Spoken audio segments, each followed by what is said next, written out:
Hey, y'all, what's up? Not What's much. How going you doing? on? Oh, Man, all positive. is Let's going to go. be well. I'm so looking forward to this conversation, y'all. And I think the enemy don't want to Yeah, I've been have thinking it about it. because it's been a rough day. Definitely. He can't do nothing about it. He Man, can't do no, nothing so we're about it. going to keep it pushing. Keep it pushing. So, for those of you who are regular watchers and you're wondering who these people are, I'm going to allow them to introduce themselves and tell how they're connected to O positive. Go ahead, Tom. All right. I go first. What's up out there in TV land, podcast land? My name's Tommie Lane. I'm connected to O Positive through my wife, Ariel Lane, who is one of the OGs of the O Positive podcast. Well, my name is James Greene. I'm connected to the Old Positive podcast through Destiny Green, probably the most flamboyant one of the three need to be seen. So I'm constantly smiling, so I'll try to keep smiling as well. But yes, Destiny Green is my wife. She's definitely the happiest one. Yeah, I probably agree with that Uh, so I know this conversation has been in the works for a few weeks, and the direction that I thought we were going to go in kind of took a turn earlier today.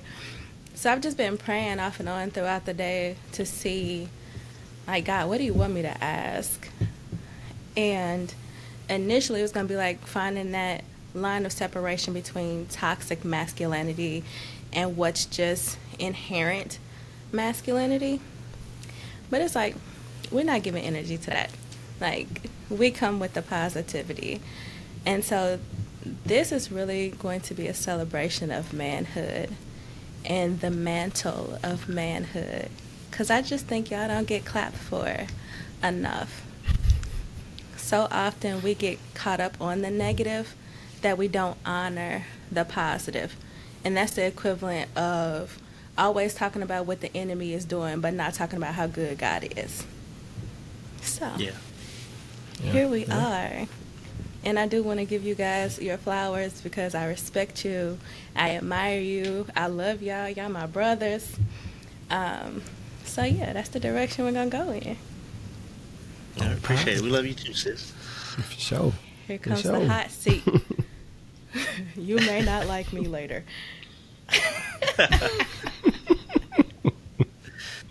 It's all good. That's what we're So, here for. Let's do it. Yeah. man, absolutely. So, fresh out the gate, what does it mean to be a man in your own words? Mm. Hmm. Told you. Deep breath, Tommie. Deep breath. I see. I'll start off with that one. All right. In my own words, I come from um, a man, my dad, who basically I saw work 6 days a week, and even on Sunday he was um, trying to find something to do to make sure that Mm. the family was straight. And hell or high water, he made sure that that things were taken care of, that the groceries was in the house, that bills was paid, almost to a fault that he didn't complain about it, he didn't ask for help, he didn't do any. He just made sure that things were taken care of, and Yeah.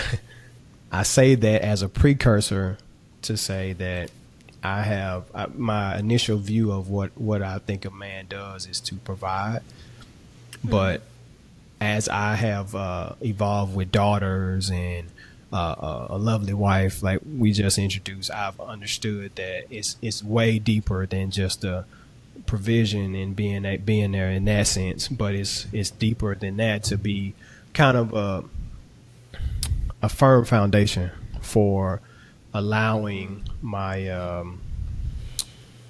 my family to be the best version of themselves. And I think as a man, we have to be, we hold that against ourselves to say that not only am I going to provide financially, physical labor in a sense, but I'm also going to be there mentally and spiritually for my wife and kids as well. So that's been my definition of what I think that a man should be, is just basically being that foundation for my family and allowing them to be the best version of themselves. Yeah, that's good. That's good.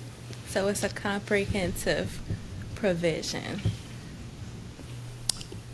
That's it. That's that. You summed it up in two Okay. words. That's why you are who you are, Tori. You know, that's the coach in me. You know. It took me. I went all the way around the words. You got done in two words. Man. Yeah, that's No, it. it's Right good. there. It's good. You know, I'm just mirroring back what you said. Yeah, All right, Tommy, for what you sure. got? What does it mean to be a man? For me, kind of like some of my background too. So, kind of grew up in a broken home, but I had some strong role models in my life from the church and things that I looked up to as far as like manhood goes. But to me, what it means to be a man, like James was saying, it is that provision, right? Providing for your family. But that's not all that we are made to do in a sense. So essentially, being the one to lead your family. Um, and by leading, it doesn't necessarily mean that you're sitting there making all the decisions, solo dolo, without, having that conversation, with your wife and stuff like that. But again, kind of really caveating off of what James was saying is the being there emotionally, being there mentally, and just being able to, like you were saying, being that foundation for your family.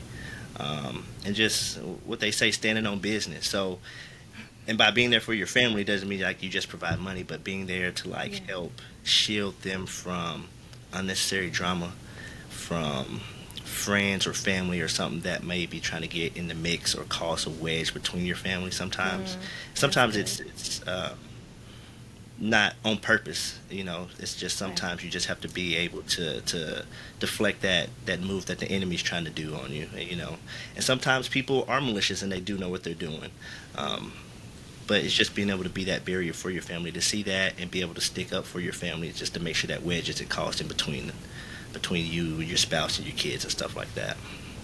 That's good. I think even also calling out the part of the enemy, because we don't wrestle against flesh and blood.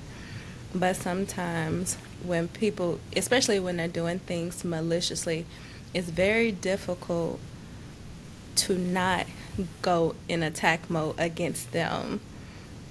Right. And we forget that it's a spirit at work. Yeah, absolutely. Yeah. So even Yeah. though you guys have different upbringings, you both still had to go on this journey to learn how to be emotional providers. How did you get to that point? Or what does that journey look like? Messy, hard. Very hard. I don't know. I could use a bunch of unclean words to describe it as well. But Well, I don't know how to beep yeah. stuff out, so let's not do that. About to say the Saints, once we blow up, they blocked and cancel this episode because they was That using part. ungodly words to describe that. Um, but for me, it got to a certain point of maturity, I would say, to get to that point. Because me and Ari, we got married very young, and then just based off of the culture that we grew up in, and I would say American culture in general, because it kind of goes to that masculinity and toxic masculinity, like you were Yeah. saying, right? That Yeah. men do X, Y, and Z, right? You show no emotion, you bring home the bacon, and that's all you got to do. But it's a lot more than that. And it just came to the realization for me that wasn't working. And not saying that I was full in on that kind of belief, but it was definitely part of what I thought being a man was, and it's not. Right. And then it's also taking the time to deal with your childhood traumas, or just going to therapy just to talk about how you came up and addressing issues that you didn't know that you had. And by addressing them, it's just talking openly. And then, Right. that therapist or psychologist or whatever that you're going to see, kind of challenges you with questions to make you think about things. It's like, well, what do you think about that? Do you think that was normal? And he's like, well, no, not really. I guess not. I guess it seemed normal, right? When you grow up and you're going through life When it's thinking your that's what it norm. is. But then when you talk to somebody, right, that did grow up in a normal household, you'd be like, oh, that was not normal. Right? So Yeah. just some unlearning, basically. Absolutely. What about you, James? You agreed that it's messy. Yeah, man. I remember we first went to therapy. It was like, are y'all ganging up on me? Like, what is this? Like, you know what I'm saying? Like, y'all trying to jump me or something? Like, I felt like attacked, Yeah. Yeah. Yeah. and it was, again, it was a growth period, right? So anything that you do where in growth, or you're building a muscle, it takes some stretching, some, it's hard times basically. And I just remember Right. leaving like therapy every day like crying. It was like, why do I Yeah. feel so beat up? But I mean, again, it was tough, but it was, like Tommy said, you had to undo a lot of things that you just thought was normal. You thought, oh man, just because I came home, and look, I'm putting money in the bank account. What's the problem? You know what I'm saying? Yeah. But it was more than that. Like when your wife telling you like you're not there, she's saying, yeah, I know you got a job and you providing, but you're not here for me in this pocket or this area. So that was a hard lesson for me to learn, because again, like Tommy was alluding to, it was normal, right? Like I just Right. said, my dad, he went to work, he provided. I'm like, yo, what you complain about? But and then I even see that with my daughters now. And like, Yeah. yo, you don't do certain things. It's like, yo, you stand in this big house, you got all this. They like, bro, you not there for me. You know what I'm saying? Yeah. So it's like, it's a hard lesson, but at the same time, it's things that, again, growth period. So it, like I said, I can think of some choice words to make me to describe it, but it's all like growth. It just it Right. sucks, but it's part of being a better person, quote unquote. I'd say so. Yeah. Yeah. Yep. And black men do go to therapy, so I think it's great that you Definitely. guys have chosen that vehicle. Like, I know you go to church, I know you pray, I know you do the spiritual things, but to also engage in the practical aspects of healing is a big deal, because For when sure. we don't deal with our past, it doesn't stay behind us. It just runs around hanging on and biting our ankles. Ending up in our decision making. The past does not stay in the past until we deal with it. Good. So I hear both of you talk about just providing a lifestyle and providing emotionally and being present. So you are trying to figure out and actively engaging in providing for the needs of the women in your lives. You're both girl dads, both have wives. What would you say is the most common need for men? What's their greatest need? I would say, not to use, what they say, a liberal word, but like a safe space, right? You've provided all this.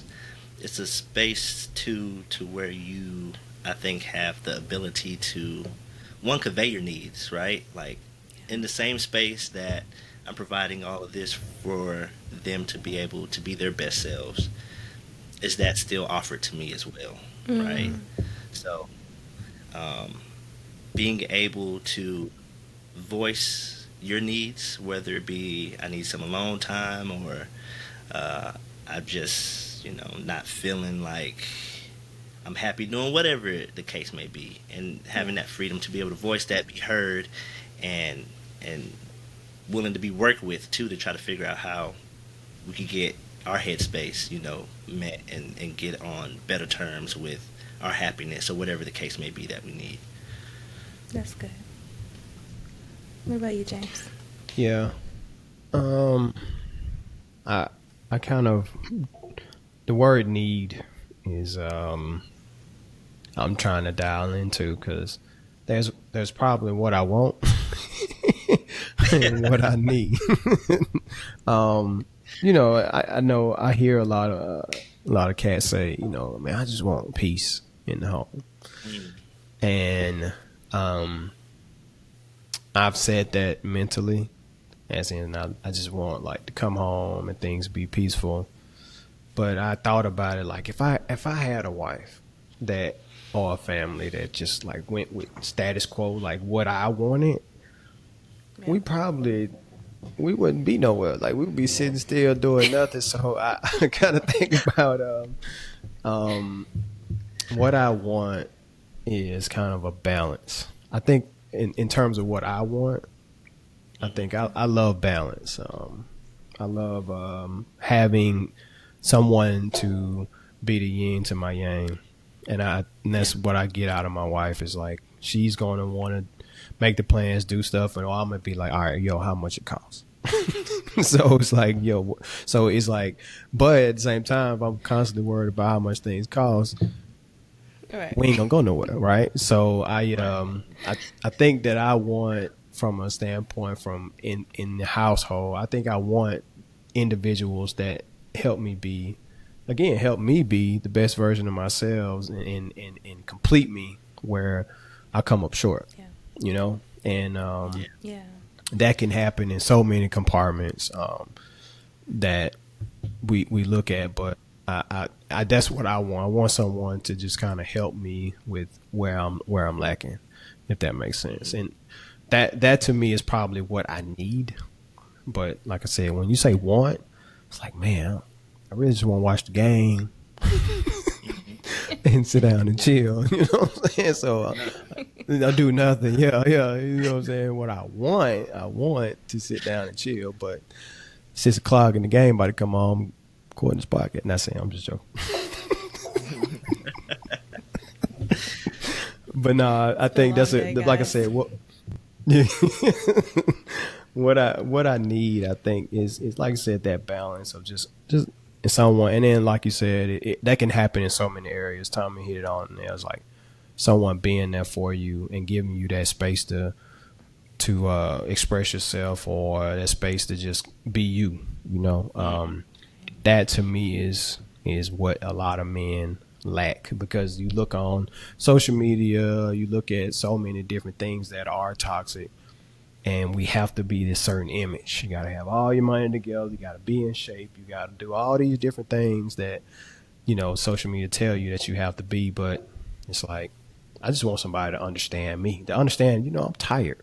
Yeah. Or I tried at work. I'm tired of hearing that stuff. I just want to come home and hear some good news. Right. So, somebody that just, balances where you at, just meets you where you are. And that to me is more valuable than, having, all these other things, just having that balance and somebody to bounce ideas. I'll do different things that, like I said, where you are kind of low, they help you out with that.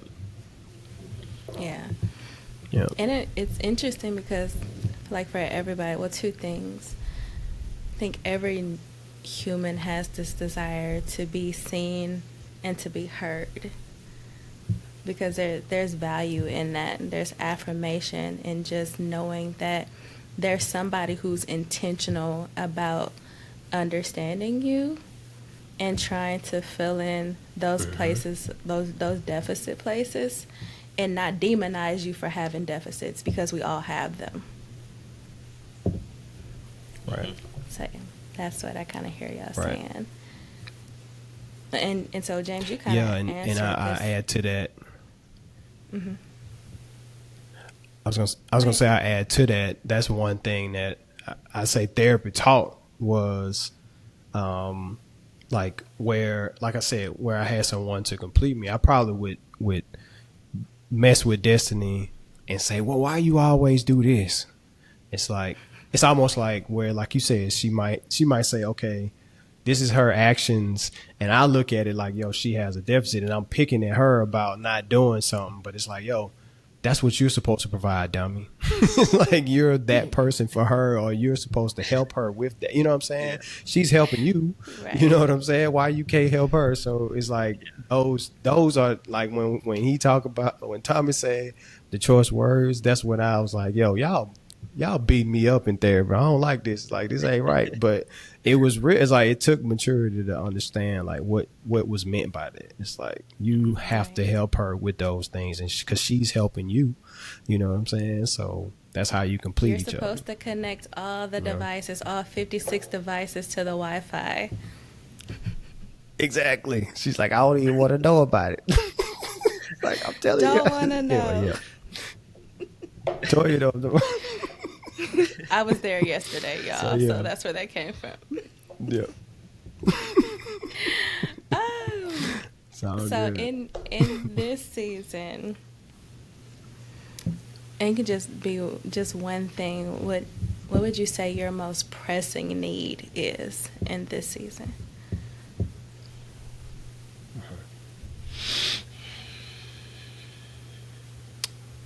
Yeah, pressing. My most pressing need. If the first thing come to mind for me, Tom, and I don't mean to cut you off, but it's probably the conversation we had yesterday. Since we talked about that, probably is like stillness, or being able to hear from God, and knowing what my next move need to be, so that and not thinking that I need to like chase a check, or I need to know, like, I want to hear from God, like what exactly is my next move. I just turned 40 last year, and like when you hit 40, you're thinking like, man, I'm probably gonna be retiring in like 10 to 15 years. Like you're not thinking about building your career. You're like, yo, I'm probably on the other end of it. So it's like I think it's more important for me to know like what God wants me to do next. And I would say that that's probably way more important as trying to be, I'd say, one of the leaders of this family, is how I can help lead that forge into the next 10 to 15 years. Because if I don't hear from God, I don't know that I'm going in the right direction. That's one thing I had to learn, right? So if it's not based on what he wants for my family, then we're probably working in the wrong direction. So I think in this season, and we touched on this yesterday, it's like I probably need to be still and try to do more to hear from God, to understand like how I can contribute to this family in the way that I need to, and not the way that I want to, which if I let my, my personal things come on and be like, oh yeah, I want to go do this. It's like, nah, this is where I need you to be. So I would say that that's what I need if I had to pinpoint something. And that's for getting me, still is hard for anybody. So I can imagine how hard it is for a man. Okay, sorry, Tommie, go ahead. I would build upon that and kind of go that same route, because like what I need for me, I think my family's in a good season. Me and Ariel have been really good for a really long time here lately, and like again, some of it's just self-awareness, therapy to help me recognize certain things with myself, and just being, like you were saying earlier, James, not feeling attacked when she does bring something. It's like, okay, you've been a little emotionally distanced. What's going on? It's like, okay, yeah, you're right. Maybe it was work that had me on edge a little bit. Because a lot of prayers here, within the past 3 years for myself have been answered by God. So as far as like the job, everything is great with that. I'm never complaining about having a roof over my head. Got another little girl, another gift from God that's down there. So life is good. Like, I don't really have nothing to complain or need anything as far as life goes. But like you were saying, James, I kind of had that same revelation the other day, getting ready to turn 35 this year. And I was just looking at the retirement account and stuff like that. And I think God gave me a promise about like real estate investing. And so trying to surrender to his will with that, because he gave me the vision, I've made some steps towards it, but you don't know what the middle looks like. And sometimes the middle could be very scary because you see the end goal or you see the end vision, but not what's happening in between from your point A to point Z. And so Man. learning how to surrender and give that to him, and kind of taking a piece out of a book, been reading called The Circle Maker. Pray like everything depends on God, but work like everything depends on you. And in that, it's kind of not, not doing works, like that's going to get me into heaven or anything like that. But I prayed about it to God, and now I have to go and make the faith steps in doing so too, as if it depends on me, but knowing that ultimately it's in God's hands. But I still have to do my end to make sure that it works out. It's just not going to fall in my lap. That's good. You So, better come through. that's You dope. go to therapy and you read. What? Look, reading, I ain't even gonna cap. Reading just took over like 2 months ago. I've been on fire burning up books, and I was like, man, well, I've been missing this my whole life, and I don't know if it came with age or something, but yeah, reading is it's great. I enjoy it a lot. Nice. All Nice. right, y'all. Last question. And you don't have to rush to answer this one. I want you to like sit in it for a few seconds, okay? So the question is, how does God define you? And you cannot answer with scripture.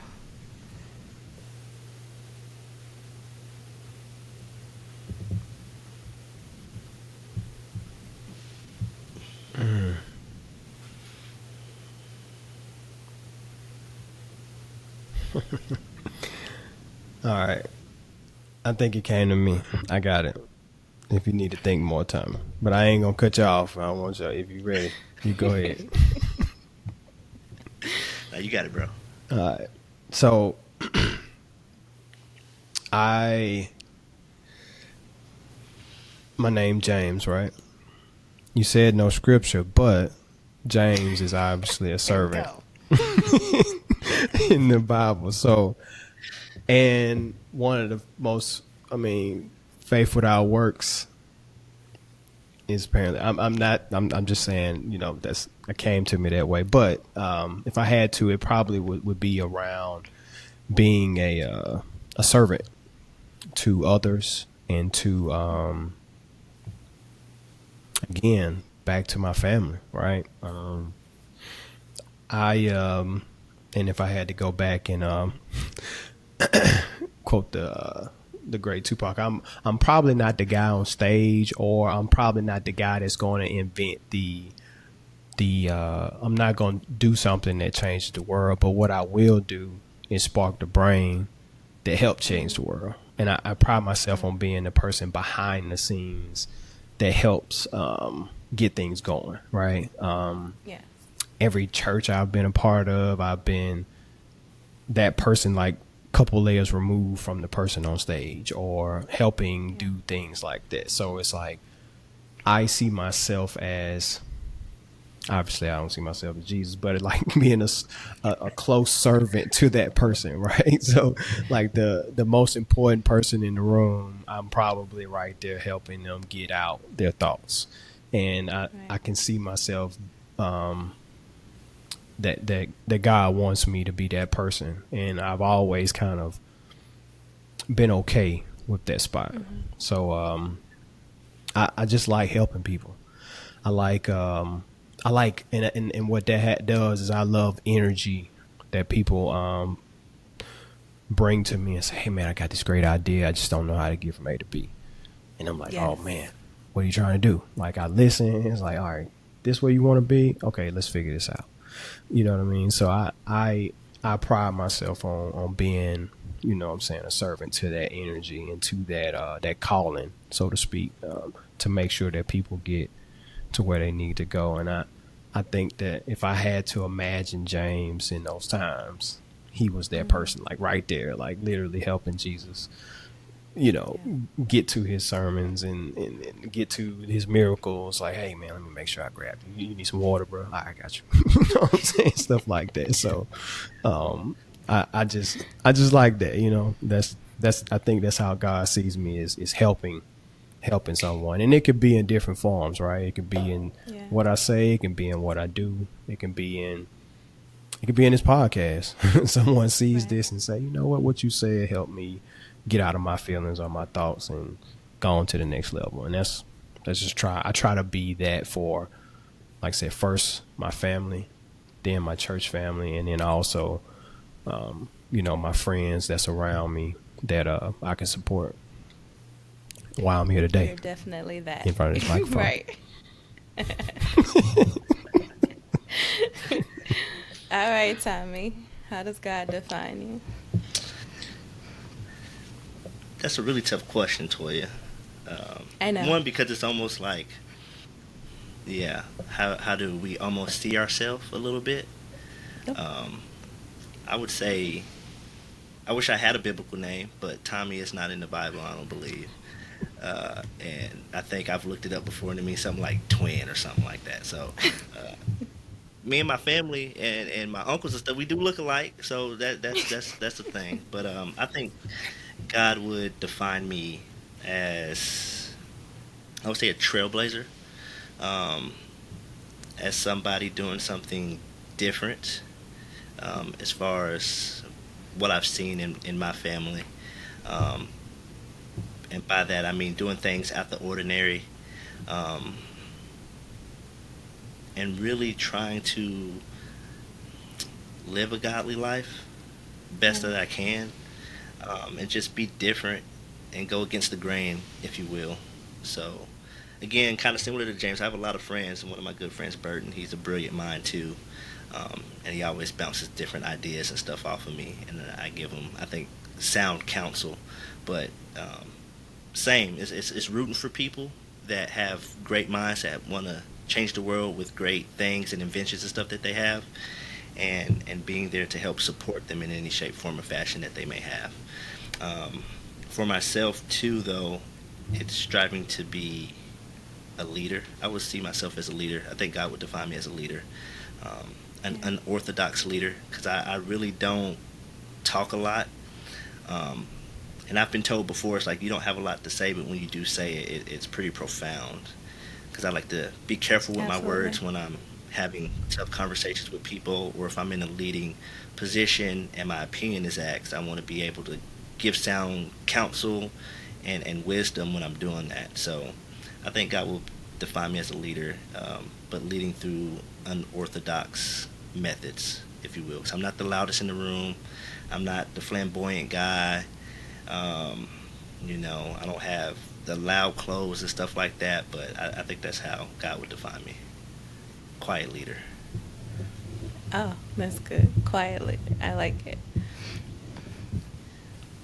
What I find interesting, one, is that like in our circle, we all do the same thing. Like we are all who people come to when they want to get to that next level, when they want to get to that next place, and they don't know how to do it, when they need strategy, they come Yeah. to one of us.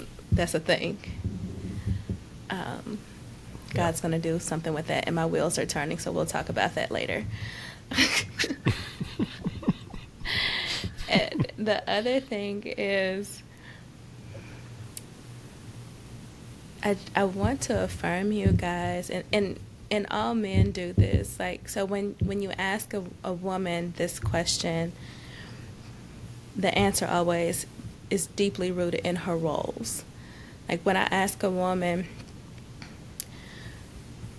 how God defines her minus her roles, most of the time they start crying because they can't answer it. Mm. And then when I ask a man that question, it's tied to work every single time. For a woman, it's roles. For a man, it's work. Um, we define ourselves based on our relationships. You guys define yourselves based on your work. And so the affirmation piece is that I think above anything else, God just calls you a son. I think all the other things are accurate, totally accurate. It's truly who you are. But a son is loved before he does anything. He doesn't have to prove himself. before Jesus ever worked a miracle. When he came up out of that water from getting baptized, the sky cracked, Holy Spirit descended, and the Father said, "This is my Son in whom I am well pleased." Nice. And so I think you were loved and seen and heard and affirmed from the very beginning. And God is like, Beautiful. I just want you to be and let your doing flow from your being. Right. I ain't gonna lie. When you asked that was in my head to say, but I was like, nah. That's kind of creepy. I put that on everything I love. Like you said, I was like a son, but I was like, yeah, maybe I need to give more depth. But I put that on everything I love. That was in my head. I was like, I ain't gonna say that. You just gotta listen to the Holy Spirit. Trust what you hear. I know, I do. See, that's what I'm talking about. Surrender and listening. That's why I told you I was That's struggling okay, with what I because need. I gave both of I y'all can do better. a little homework yesterday. Oh yeah. So I y'all got gonna be that. all right.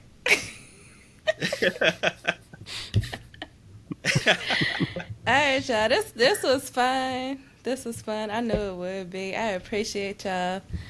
And I just want to say happy Father's Day, you guys.